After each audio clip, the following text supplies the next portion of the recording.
Assalamualaikum warahmatullahi wabarakatuh. Kita berjumpa kembali di JavaScript dasar. Pada kali ini kita akan membahas tentang bagaimana menyisipkan JavaScript ke dalam dokumen HTML. Nah, pada dasarnya JavaScript itu tidak bisa berdiri sendiri tanpa HTML. Jadi karena konsepnya JavaScript itu akan mengelola dokumen HTML untuk diproses oleh JavaScript. Nah, untuk itu bagaimana proses menyisipkan kerja pasif ke dalam HTML? Nah, di sini dalam hal ini terdapat tiga cara untuk menyisipkan JavaScript ke dalam dokumen HTML. Jadi dengan memahami tentang JavaScript ini sebelumnya Anda harus sudah menguasai HTML, karena bagaimanapun juga JavaScript itu akan mengelola DOM daripada HTML. Nah, ada tiga cara. Yang pertama adalah menggunakan inline script, di mana script JavaScript-nya itu ada menempel di dalam tag HTML yang bersangkutan. Yang kedua adalah internal script, dan yang ketiga adalah external script. Nah, mari kita coba cara satu persatu. Untuk latihan pertama, mari kita buat latihan saya sudah menyiapkan folder latihan JavaScript. Nah, silahkan di komputer Anda masing-masing buat folder JS, latihan JS di sini ya. Saya akan membuat latihan 2.html karena kemarin kita sebelumnya sudah membahas tentang latihan 1 tentang event pada JavaScript. Nah, di bagian sini ya kita akan memulai menggunakan JavaScript. Kita gunakan kerangka dasar HTML. Jadi saya ambil saja sampai sini, sampai body, sampai ke sini ya. Nah, tutup nih. Saya membuat kita kerjakan, kita membutuhkan HTML-nya dulu di sini. Nah, ini sudah siap. Nah, di sini saya onload-nya saya buang saja di sini ya. Nah, ini adalah latihan 2. Kita membahas tentang metode penyisipan JavaScript. Nah, ini satu ya guys. Metode penyisipan JavaScript. Nah, yang pertama adalah kita menggunakan inline ya. Yang inline itu adalah ini inline. Caranya adalah kita menempelkannya pada tag HTML. Di sini saya akan buat sebuah buton misalnya. Buton ya. Nah, di sini klik saya gitu kan. Nah, di sini saya membuat lagi sebuah eventnya kalau dia adalah buton, maka butonnya adalah on click. Nah, sama dengan kutip di sini alert gitu kan. Nah, alertnya itu adalah kita isi dengan string aja ya. Ini JavaScript inline, JavaScript inline. Nah, maka saya simpan ya, kita buka ke latihannya di sini, refresh, ada latihan 2. Nah, kita jalankan. Ketika saya klik, nah ini JavaScript inline, artinya dia nempel di tag JavaScript ini ya, di buton ini. Atau saya punya sebuah gambar misalnya, atau sebuah tulisan misalnya H3 misalnya, ini ini cara 1 ya menyisipkan JavaScript gitu ya. Nah, di sini maka ketika di refresh ada tulisan cara 1 menyisipkan JavaScript gitu kan. Nah, tulisan ini bisa diklik ya, bisa diklik atau bisa di mouse over misalnya. Maka ketika saya tambahkan di sini pakai mouse over misalnya on mouse over. Nah, sini cara 1 yaitu dengan inline script. Nah, ya. Ini tambahkan alert, maaf ini alert seperti ini ya. Nah, maka di refresh, ketika diarahkan kita reload dulu. Nah, keluar ya, kita reload dulu, refresh dulu tadi ya. Maka saya ini klik, maka keluar. Yang ini kita arahkan mouse-nya ke sini.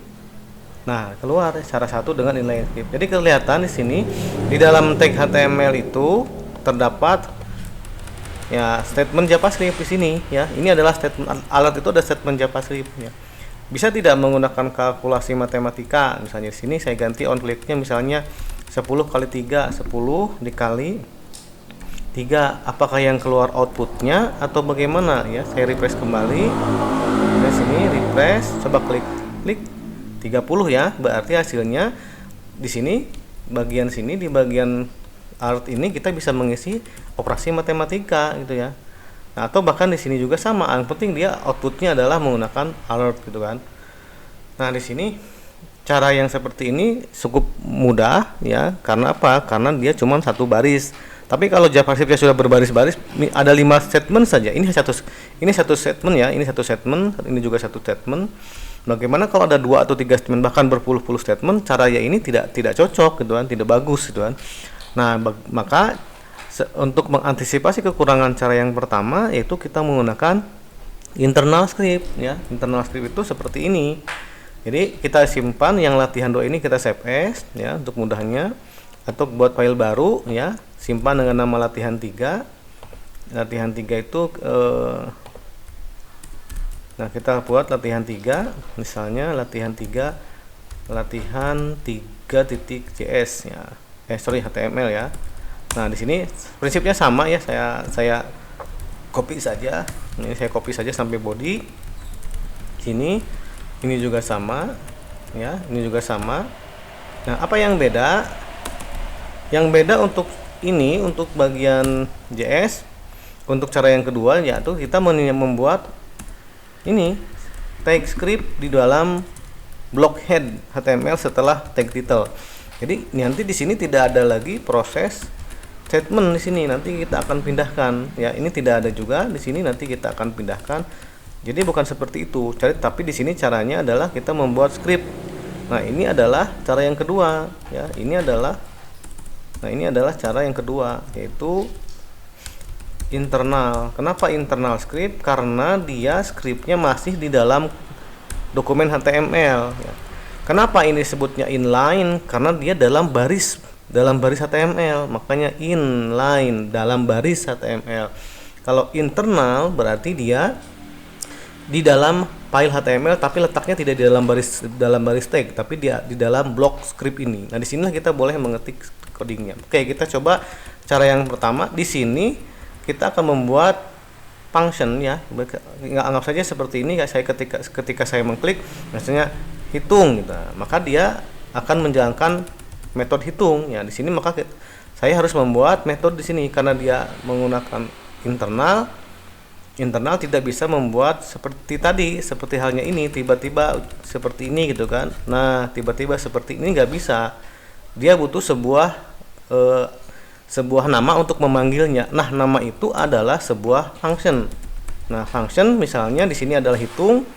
Nah, hitung kurung buka kurung tutup, maka saya simpan di sini function kurung buka kurung. Nah, di sini adalah bloknya. Nah, ini adalah blok functionnya. Jadi ketika si tombol ini diklik, maka dia akan menjalankan sebuah function bernama hitung.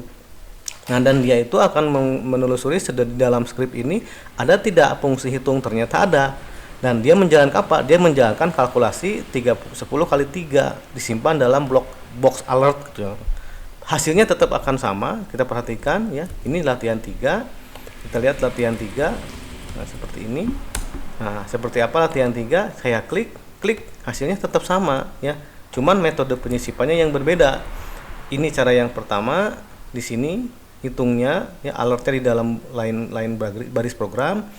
Sedangkan di cara yang kedua, kita membutuhkan tag untuk menampung script, yaitu tag script. Dan si statement ini tidak bisa berdiri sendiri, tetapi harus dibungkus dengan sebuah nama, sebuah wadah, yaitu sebuah wadah yang disebut dengan function. Jadi nanti ketika diberikan terjadi event on click, maka dia akan hitung. Nah, bagaimana yang ini? Misalnya ini info, ketik info seperti ini. Nah, kita membuat sebuah metode baru namanya info. Maka di sini kita membuat lagi function yang kedua, function info gitu ya. Nah, kurung buka kurung tutup. Nah, di sini blok yang ini ya, tidak disimpan di sini kalau cara yang kedua, tapi blok yang tadi kita simpan di sini, alert gitu kan. Nah, di sini ini cara kedua ya, cara kedua dengan internal script. Maka hasilnya ketika di refresh, hasilnya tetap sama gitu ya. Tuh ya, cara kedua. Ini cara kedua bersama ya. Nah, berarti ini lebih punya kelebihan. Kenapa? Karena di sini dia bisa membuat baris skrip HTML berbaris-baris. Jadi di sini ya terus ke sini bisa selalu atau berapa gitu. Ya, jadi tidak akan lebih rapih penggunaan pengetikan codingnya dan lebih terstruktur. Nah, cuman ini juga punya kelemahan. Apa kelemahannya? Ketika JavaScript-nya makin banyak, ratusan baris atau sampai ribuan baris, file HTML ini akan semakin membengkak, padahal HTML-nya cuma beberapa baris. Nah, maka cara kedua ini memiliki kelemahan. Kalau JavaScript-nya makin banyak, nama fungsinya makin banyak. Nah, cara kedua metode internal ini akan ditutupi kelemahannya dengan cara yang ketiga, yaitu dengan external script. Nah, external script bagaimana? Nah, untuk membuktikan external script, kita membuat file baru, ya, namanya adalah latihan 4 HTML JavaScript. Di sini maaf, HTML latihan JS. Namanya latihan 4. Latihan 4.html. Nah, konsepnya sama, kita tetap membutuhkan ini ya, sampai sini. Nah, ini saya ganti jadi eksternal. Eksternal. Di sini juga ada script. Nah, tutup ya karena dia berpasangan ya, seperti ini. Script itu ya. Nah, di sini tetap kita butuh yang namanya head dan body. Jadi di sini blok struktur dasar HTML-nya tidak berubah ya, hanya saja bagaimana mengelola script-nya. Nah, apa yang beda di sini? Yang beda di cara ketiga adalah si script itu tidak disimpan di sini, namun disimpan dalam sebuah file. Misalnya filenya adalah app.js, maka kita panggil dengan cara seperti ini, src sama dengan app.js. Nah, berarti file script yang di cara kedua ini akan kita simpan secara tersendiri ya di dalam sebuah file baru bernama app.js ya. Buat file baru, save as di sini ya, maaf, HTML. Nah, di sini filenya adalah namanya app, atau saya samakan saja dengan latihan 4. Latihan 4.js. Nah, kalau cara yang kedua, file scriptnya disimpan di dalam sintaks JavaScript-nya disimpan dalam tag script. Untuk cara yang ketiga, disimpan dalam file tersendiri. Tinggal pindahkan saja seperti ini ya. Nah, tinggal pindahkan seperti ini, dirapihkan saja seperti ini ya, kita rapihkan seperti ini. Nah, di sini karena punya latihan 4.js, maka di sini dipanggil namanya latihan 4.js. Nah, kelihatan ya. Jadi sekarang latihan 4 filenya murni HTML tanpa bercampur baur dengan JavaScript. Nah, perhatikan dengan latihan 3. Latihan 3 ada JavaScript-nya di sini. Di sininya sudah mulai hilang. Nah, latihan 2 itu cara pertama, tidak ada script tetapi nempel di tag.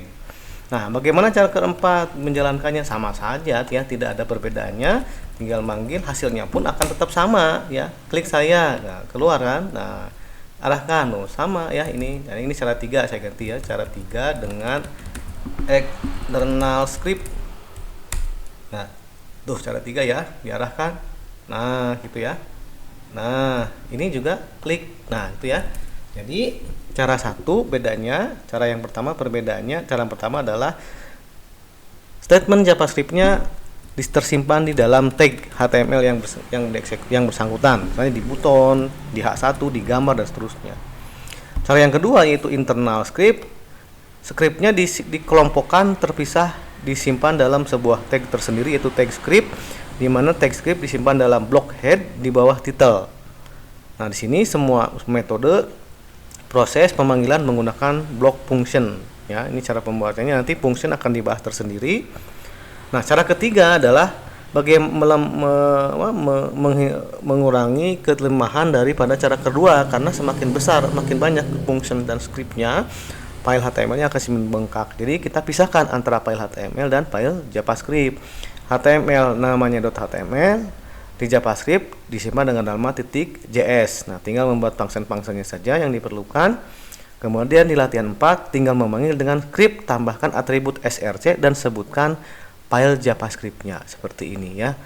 Nah, ini adalah dasar-dasar penyisipan JavaScript. Jadi bagaimana yang baiknya digunakannya? Baiknya digunakan pada umumnya banyak menggunakan cara yang ketiga, yaitu dipisahkan antara file HTML dengan JavaScript. Tetapi pada umumnya itu tergantung kebutuhan programmernya. Ada beberapa yang menggunakan inline, ada beberapa yang menggunakan internal. Itu tergantung kembali lagi kepada efektivitas program aplikasi yang kita buat.